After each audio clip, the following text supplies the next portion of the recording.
Hello friends, today we have number system problem number 5. Can you solve the given problem within a minute? This type of problems are asked in different type of competitive exams like CAT, MAT, GMAT, MCA, MBA, railway exam, board exam, bank PO, UPSC exam, etc. So today I am going to explain how to solve this type of problems within a minute. Let's start. 2 raised to the power 73 minus 2 raised to the power 72 minus 2 raised to the power 71 is same as 4 options are given.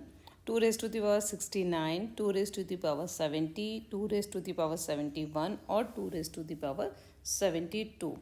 So here we have given 2 raised to the power 73 minus 2 raised to the power 72 minus 2 raised to the power 71.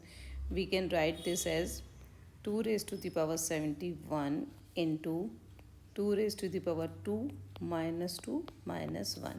And this is equal to 2 raised to the power 71, 4 minus 3. And this is equal to 2 raised to the power 71. And this is our answer. So option C is the correct answer. I hope you enjoyed today's video. For more such type of videos, they are the link in the description. Tomorrow I will be uploading next video. So please hit the bell icon to not miss the upcoming videos. Thank you.